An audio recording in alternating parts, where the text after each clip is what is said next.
What does it really mean to fight? I mean, not just, physically in a ring, but against those unseen things. Prejudice, poverty, the sheer weight of history. Today, we're doing a deep dive into the incredible life of Joe Louis, the Brown Bomber. And we've got some fantastic insights here from Joe Louis, a nation's champion. Our mission really is to unpack how this one man's punches echoed way beyond boxing, how they struck at racism, injustice, even world politics, and made him this huge symbol of hope. Absolutely. And to really get Joe Louis, you have to put him right into his time. He was born in 1914, right?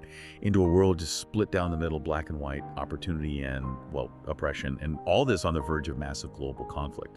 So his fight wasn't just for titles, it was deeper.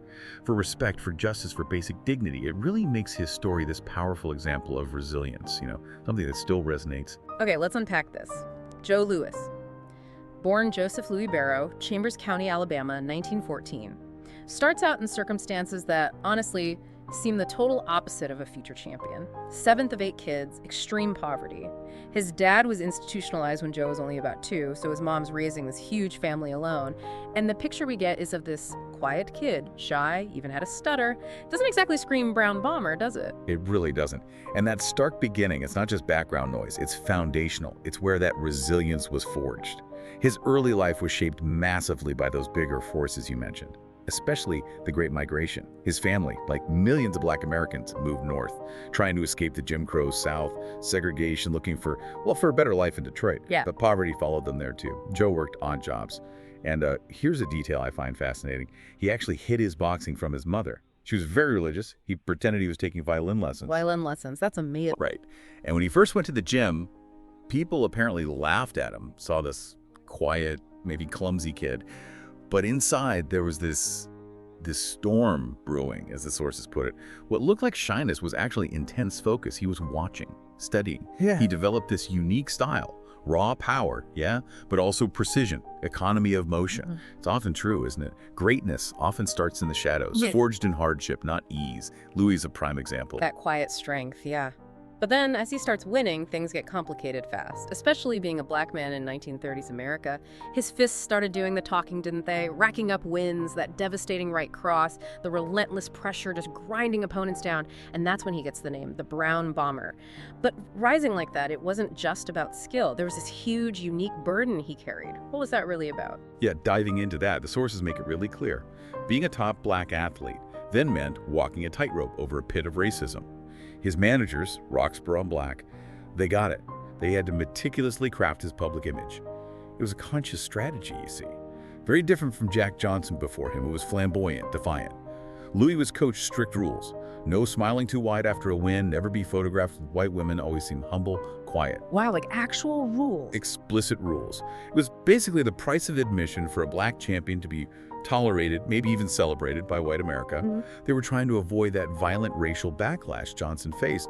Think about the internal strength that takes to hold all that in, let your fist do the talking, carve out dignity when the world's trying to deny it. It's profound. But even with all that discipline, things can go wrong. And for Louis, June 1936 was that moment, a huge stumble. He fights Max Schmeling, German guy, former champ, but everyone thought he was past his prime, wash up. It's supposed to be an easy win for Louis. But Schmeling, he'd done his homework, watched films, spotted a tiny flaw. Louis sometimes dropped his left hand after a jab, just a little opening. And Schmeling built his whole fight plan around it. Exactly. He exploited it perfectly. Louis just fell apart, got knocked out. The world was stunned. And the impact of that defeat, it was huge. Way beyond boxing. America felt humiliated. Their Black hero had fallen. And worse, Nazi Germany jumped all over it. Propaganda machine went into overdrive. Schmeling's win was proof of Aryan superiority. For Louis himself, it was devastating. The sources say he felt this immense personal shame, like he'd let down millions who saw him as their champion, their proof against racism. That must have been crushing. Totally. And this is where you see that idea of failure being necessary. Yeah. It wasn't just that he lost, it was how he lost and what it represented politically. His response to that specific, deeply humiliating defeat, the quiet work, fixing that flaw, the determination that reforged him, made him more than just a boxer. A crucible, like you said. Okay, so fast forward 2 years, 1938. The rematch. And the world's a different place. Hitler's Germany is way more menacing. The shadow of war is looming. Back home, Black communities are still fighting Jim Crow, but their faith in Louis, rock solid. So when they step in the ring again, it's It's massive. More than a fight, our sources call it democracy versus fascism, hope against hate. That's heavy. It really was. The audience was enormous, millions listening on radios everywhere. Harlem was just electric. People packed in bars, theaters, praying. And Louis, he delivered. One of the most iconic performances ever. From the first second, just pure controlled fury, an explosion. It was over so fast. 2 minutes, 4 seconds. Schmeling down 3 times. Barely landed the punch. America just erupted. Harlem. Tears, cheers, pure joy. Yeah. That night, Louis became more than an athlete. He was a hero for Black America, absolutely, but also a symbol for democracy worldwide. It raises that question, though. A black man's victory being celebrated by the whole nation during peak segregation, wasn't that extraordinary, even revolutionary in a way? It feels like it had to be, and his impact just kept going. His title reign, 1937 to 49, longest ever, still stands. Then World War II breaks out. What does Louis do? He enlists U.S. Army. And not just that, he donates huge chunks of his fight winnings to military relief funds. His message was simple but powerful. We will win because we are on God's side. Yeah, and what the sources really highlight here is the sheer patriotism of it, despite everything. He's serving in a segregated army for a country denying him basic equality, yet he puts on the uniform.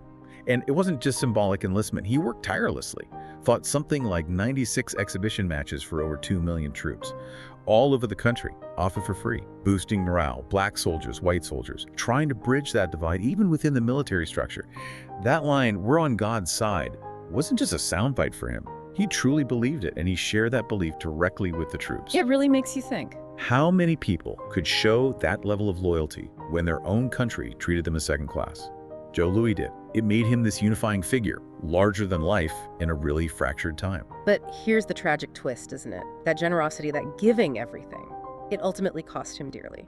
The high price of glory. After boxing, things got rough. He got tangled up in major financial problems. The IRS came after him hard for hundreds of thousands in back taxes. His famous generosity kind of became his downfall. It really forces you to ask how we treat our heroes after the cheering stops, doesn't it? The sources detail it pretty painfully. It was partly bad advice, maybe some exploitation, but also just his own incredible generosity, giving money away freely, bad investments.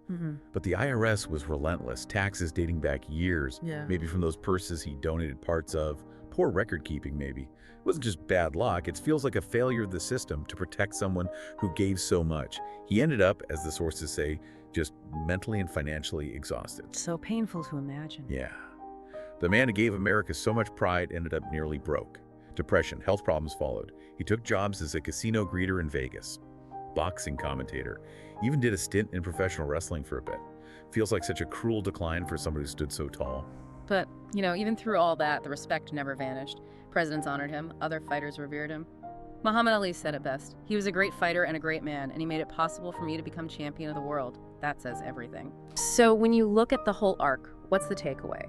Louis' legacy isn't just the stats, the wins, the long reign. It's in how his fight broke barriers, how his wins brought people together, even for a moment, and how he carried himself with such dignity through it all. Exactly. I think the core lessons are about resilience, really. Greatness isn't perfection, it's falling down. It's getting back up with purpose. It's maybe lifting others while you do it. True champions fight the battles you see and the ones you don't, with courage. And his story shows that sometimes one person's victory can touch a whole nation. Maybe even help it heal just a little. Lay some groundwork. Joe Louis' life really pushes us, I think. It makes you look beyond just your own wins and losses. It makes you think about the bigger fights against bias, against the obstacles put in your way, against your own doubts. His story isn't just about falling. It's about that incredible strength to rise again, to demand dignity, to leave something behind that helps others rise too. It kind of leaves you with that question, doesn't it? Thinking about your own challenges today. What does rising really mean for you? Joe Louis Rose, will you?